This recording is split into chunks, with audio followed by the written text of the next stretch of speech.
ಚಿಕ್ಕಬಳ್ಳಾಪುರದ ಪ್ರಬಲ ಸಮುದಾಯಗಳಲ್ಲಿ ಒಂದಾದ ಬಲಿಜಿಗ ಸಮುದಾಯದಲ್ಲಿ ಚಿತ್ತಾರದವರು ಅಂದ್ರೆ ಪ್ರಾಚೀನ ಕಾಲದಿಂದಲೂ ಚಿಕ್ಕಬಳ್ಳಾಪುರದಲ್ಲಿ ಶ್ರೀಮಂತರು ಅಂತಲೇ ಲೆಕ್ಕ.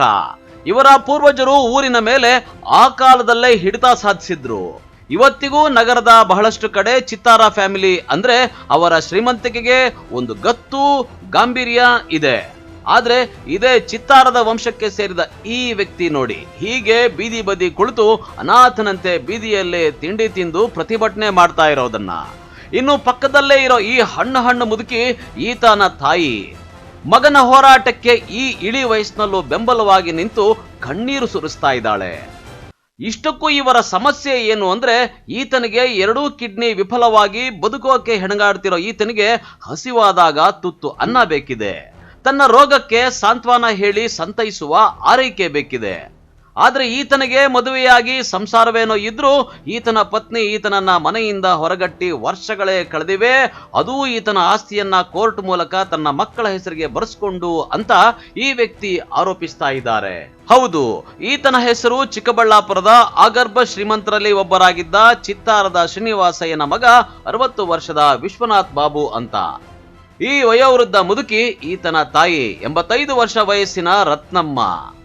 ವಿಶ್ವನಾಥ್ ಬಾಬು ಆರೋಪ ಏನು ಅಂದ್ರೆ, ಈತನ ಪತ್ನಿ ರಾಧಮ್ಮ ಅನ್ನೋರು ಮದುವೆಯಾಗಿ ಮಕ್ಕಳಾಗಿ 25 ವರ್ಷ ಆದ ಮೇಲೆ ಇವರ ಮೇಲೆ, ಇವರ ತಮ್ಮನ ಕುಟುಂಬದ ಮೇಲೆ, ಒಟ್ಟು ಕುಟುಂಬದ ಮೇಲೆ ಡೌರಿ ಕೇಸ್ ಹಾಕಿಸಿ ಕ್ರಿಮಿನಲ್ ಕೇಸ್ ದಾಖಲಿಸಿ ಕಾಟ ಕೊಟ್ಟಿದ್ರಂತೆ.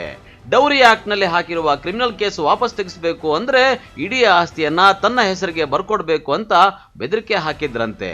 ಹೀಗಾಗಿ ಕೋರ್ಟ್ ನಲ್ಲಿ ಈತ ತನ್ನ ಪಿತ್ರಾರ್ಜಿತ ಆಸ್ತಿಯಲ್ಲಿ ತನ್ನ ಪಾಲಿಗೆ ಬಂದಿದ್ದ ಕೋಟ್ಯಾಂತರ ರೂಪಾಯಿ ಮೌಲ್ಯದ 1.5 ಎಕರೆ ಜಮೀನು, 5 ಕೋಟಿ ಮೌಲ್ಯದ 16 ನಿವೇಶನಗಳು, ಕೋಟ್ಯಾಂತರ ರೂಪಾಯಿಗಳ ಬೆಲೆ ಬಾಳುವಂತಹ ಮನೆ ಈತನ ಭಾಗಕ್ಕೆ ಬಂದಿತ್ತು.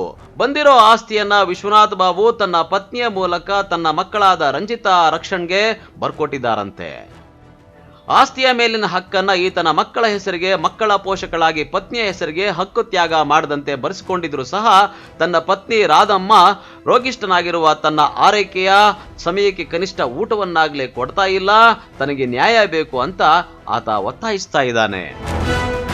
ವಿಶ್ವನಾಥ್ ಅಂತ, ನನ್ನ ಹೆಂಡತಿ ಹೆಸರು ರಾಧಾ, ನನ್ನ ಮಗಳು ದೊಡ್ಡವಳು ರಂಜಿತಾ, ಎರಡನೇ ಚಿಕ್ಕವನು ರಕ್ಷಣ್. ನನ್ನ ಆಸ್ತಿ ಇಷ್ಟಿತ್ತು, 1.5 ಎಕರೆ ಇತ್ತು. ಅದರಲ್ಲಿ ಲೇಔಟ್ ಮಾಡಿಸಿದ್ದೀನಿ. ಆಸ್ತಿ ಬೇಕು ಅಂದರು. ಎಲ್ಲ ಮಾಡ್ತಾಯಿದ್ರೆ ಇಲ್ಲಿ ಬಂದು ಗಲಾಟೆ ಮಾಡಿ ನೀನೆಲ್ಲ ನಿನ್ನ ತಮ್ಮನ ಕೊಡ್ತಾಯಿದ್ದೀಯ ಅಂತ ಹೇಳ್ಬಿಟ್ಟು ಗಲಾಟೆ ಮಾಡಿ ಮನೆಯಲ್ಲಿ ಯಾವಾಗಲೂ ಟಾರ್ಚರ್ ಮಾಡೋದು, ಮನೆಯಿಂದ ಆಚೆ ಹಾಕೋದು, ಇದೆಲ್ಲ ಮಾಡಿದೆ. ಬೇಡ ಇವೆಲ್ಲ, ನಿನಗೆ ಅವೆಲ್ಲ ಬೇಡ ಅಂತೇಳಿ ಇದು ಮಾಡಿದ್ರೆ ತಲೆದಿಂಬೆತ್ತಿ ಮಕ್ಕಕ್ಕೆ ಹಾಕಿ ಅದ್ಮೋದು, ನೈಟಲ್ಲಿ ಹೊಡಿಯೋದು, ಇದೆಲ್ಲ ಮಾಡೋದು. ಎಷ್ಟು ದಿವಸ ನಾನು ಈಚೆಗೆ ಬರಬಾರ್ದು ಅಂದ್ಕೊಂಡಿದ್ದೆ. ಇವಾಗ ಬರೋ ಪರಿಸ್ಥಿತಿ ಬಂದಿದ್ದೀನಿ.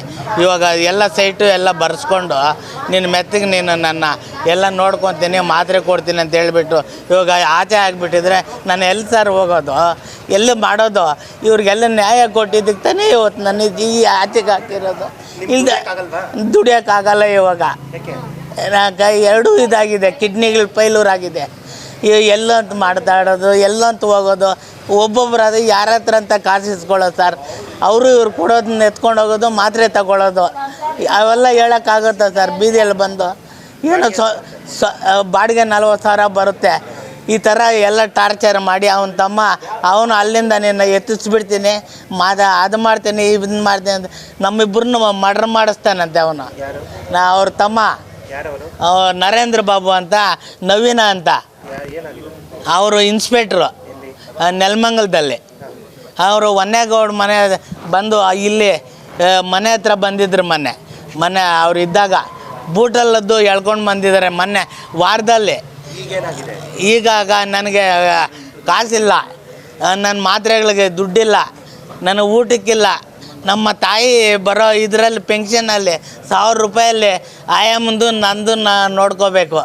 ತಮ್ಮ ಎಷ್ಟು ದಿವಸ ಅಂತ ನೋಡ್ತಾನೆ. ಕೋಟಿಗಳಿಗೆ ಬದುಕಿದ್ರು ಎಲ್ಲ ಕೋಟಿ ಇವಾಗ ಕೋಟಿಗಳು ಬಾಳ್ತಾ ಇದೆ.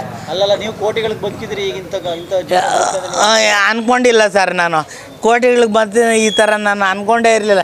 ನನ್ನ ಜೀವನದಲ್ಲಿ ಹೆಂಗೋ ಚೆನ್ನಾಗೇ ಇದೆ. ಒಬ್ರಿಗೆ ನೋವು ಮಾಡಿದವನಲ್ಲ ನಾನು. ಆ ಥರ ಮಾಡಿ ಇವರು ಅವ್ರ ತಮ್ಮನನ್ನು ಅವ್ರ ನವೀನ ಅವ್ರ ಹೆಸರಿಗೆಲ್ಲ ಬರ್ಸ್ಕೊಂಡ್ಬಿಟ್ಟಿದ್ದೆ. ಆಸ್ತಿ ಎಲ್ಲ ಅವ್ರ ಹೆಸರೆಲ್ಲ ಬರೆದು ಕೊಟ್ಟಿದ್ದೀನಿ.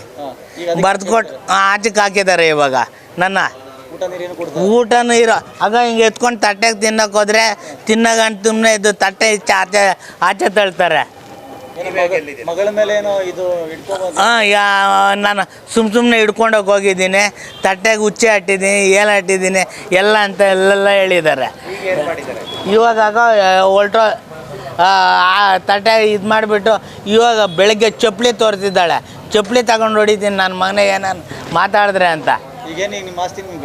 ನಮ್ಮ ಆಸ್ತಿ ನಾನು ಇರೋ ಗಂಟ ನನ್ನ ಹೆಸರಲ್ಲಿ ಇರಬೇಕು. ಇನ್ನು ಇರೋ ಬರೋ ಆಸ್ತಿ ಪತ್ನಿ ಹಾಗೂ ಮಕ್ಕಳಿಗೆ ವರ್ಗಾವಣೆಯಾಗಿದ್ದೇ ತಡ ಕುಟುಂಬ ಕಲಹ ಹೆಚ್ಚಾಗಿ ಪತ್ನಿ ಮಕ್ಕಳು ವಿಶ್ವನಾಥ್ ಬಾಬು ಅವರನ್ನ ಮನೆಯಿಂದ ಆಚೆ ಹಾಕಿದ್ದಾರಂತೆ. ಕಳೆದ 4 ವರ್ಷಗಳಿಂದ ವಿಶ್ವನಾಥ್ ಬಾಬು ತನ್ನ ತಾಯಿ ಜೊತೆಯಲ್ಲೇ ತನ್ನ ಸಹೋದರಿಯ ಹೆಸರಿಗೆ ವಿಭಾಗ ಆಗಿರುವಂತಹ ಮನೆಯೊಂದರಲ್ಲಿ ಪರಾವಲಂಬಿಯಾಗಿ ವಾಸವಾಗಿದ್ದ. ಯಾವುದೇ ಕ್ಷಣ ಜಾಗ ಖಾಲಿ ಮಾಡಿ ಅಂತ ಆತನ ಸಹೋದರಿ ಹೇಳಿದ್ರೆ ತಾನು ಆ ಮನೆಯನ್ನು ಖಾಲಿ ಮಾಡಬೇಕಾಗುತ್ತೆ ಅನ್ನೋ ಆತಂಕ ವಿಶ್ವನಾಥ್ ಬಾಬುವನ್ನ ಕಾಡ್ತಾ ಇದೆಯಂತೆ. ಡಯಾಲಿಸಿಸ್ ರೋಗಿಯಾಗಿರುವ ತನ್ನನ್ನ ಯಾರೂ ನೋಡಿಕೊಳ್ತಾ ಇಲ್ಲ ಎಂದು ಅಳ್ಳು ತೋಡಿಕೊಂಡು ಬೀದಿಗೆ ಬಿದ್ದಿದ್ರೆ, ಇನ್ನು ಈತನ ಧರ್ಮಪತ್ನಿ MS ರಾಧಮ್ಮ ಗಂಡನ ಸಹವಾಸವೇ ಬೇಡ, ಅವ್ರು ನಮ್ಮನ್ನ ಬಿಟ್ಟು 4 ವರ್ಷ ಆಗಿದೆ, ಅವ್ರ ಹೆಸರಿಗೆ ಒಂದು ನಿವೇಶನ ಇದೆ, ಬೇಕಾದ್ರೆ ಮಾರ್ಕೊಳ್ಳಲಿ, ಆ ದುಡ್ಡಲ್ಲಿ ಅವರು ಟ್ರೀಟ್ಮೆಂಟ್ ಮಾಡಿಸ್ಕೊಳ್ಳಿ, ಬಂದು ಸಹಿ ಮಾಡ್ತೀನಿ ಅಂತ ಹೇಳ್ತಾರೆ. ಆದ್ರೆ ಗಂಡನ ಆರೈಕೆ ಮಾಡೋ ಉಸಾಬರಿ ಮಾತ್ರ ತನಗೆ ಬೇಡವೇ ಬೇಡ ಅಂತಿದ್ದಾರೆ. ಅವ್ರಾಗ ಅವ್ರು ನಮ್ಗೆ ನೋಟಿಸ್ ಕಳಿಸಿದ್ರು, ಒಂದು ಅದೇನು KVT ಅಂತಾರಂತೆ ಅದನ್ನು ಕಳಿಸಿದ್ರು. ಅದ್ರ ಮೇಲೆ ನನಗೆ ಮಕ್ಕಳಿದ್ದಾರೆ, ಮಕ್ಕಳಿಗೆ ಆಸ್ತಿ ಬೇಕು ಅಂತ ಅಂದ್ಬಿಟ್ಟು ಮಗು ಮೈನಾರಿಟಿ ಇರೋದಕ್ಕೆ ಮಕ್ಕಳ ಕೈಲಿ ಕೊಡಿಸೋದಕ್ಕೆ ನಾವು ಕಾನೂನು ರೀತಿಯಲ್ಲಿ ಎಷ್ಟು ಬಂದರೆ ಅಷ್ಟೇ ಸಾಕು ಅಂತ ನಾವು ಕೇಳಿದ್ವಿ. ಅವರಾಗ ಅವರೇ ಕೇಸ್ ನಡೀತಾ ಇದ್ದ, ಅವರಾಗ ಅವರೇ ಬಂದು ನಮಗೆ ಖಾತೆಗಳಿಗೆ ಇದಾಗ್ತಾ ಇಲ್ಲ ಅಂತಂದ್ಬಿಟ್ಟು ನಾವು ರಾಜಿ ಮಾಡ್ಕೊಡ್ಲಿ ನಮ್ಮ ಹತ್ರ ಅವರಾಗ ಅವರೇ ಬಂದು ಎಲ್ಲೆಲ್ಲೋ ಇವ್ರನ್ನೆಲ್ಲ ಕರ್ಕೊಂಬಂದು ಪಂಚಾಯತಿ ಮಾಡಿಸಿ ನಮ್ಗೆ ಆಸ್ತಿ ಬರ್ಕೊಟ್ರು ಸರ್. ನಾವು ಕೇಳೇ ಇಲ್ಲ ಸರ್, ನಾವು ಬರ್ಕೊಡ್ರಿ ಅಂತ ನಾವು ಯಾರು ಕೇಳಿಲ್ಲ.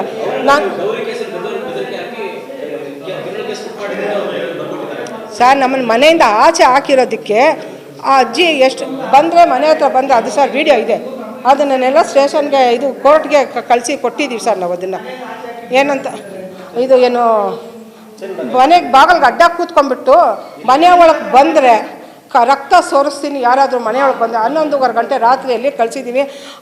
ಪೊಲೀಸ್ ಸ್ಟೇಷನ್ ಹತ್ರ ರಾತ್ರಿ ನಾವು 3:30ವರೆಗೂ ಅಲ್ಲಿ ಮೇಲೆ ಮಹಿಳಾ ಸ್ಟೇಷನಲ್ಲಿ 3:30ವರೆಗೂ ಕೂತ್ಕೊಂಡಿದ್ದೀವಿ ಸರ್. ನಾವು ಅಲ್ಲೂ ಬಂದು ಗಲಾಟೆ ಮಾಡಿದ್ರು ಸರ್. ಸ್ಟೇಷನ್ ಹತ್ರನೂ ಬಂದು ಗಲಾಟೆ ಮಾಡಿದ್ದಾರೆ ಸರ್. ಇಷ್ಟೆಲ್ಲ ಆದಮೇಲೆ ನಾವು ಅವ್ನ ಕರ್ಕೊಂಬಂದು ಮನೆಯಲ್ಲಿ ಇಟ್ಕೊಂಡ್ರೆ ನೀವೇ ತಿಳ್ಕೊಂಡ್ರೆ ಅದು ಏನಾಗುತ್ತೆ ಅನ್ನೋದು ನೀವೇ ತಿಳ್ಕೊಳ್ರಿ ಸರ್.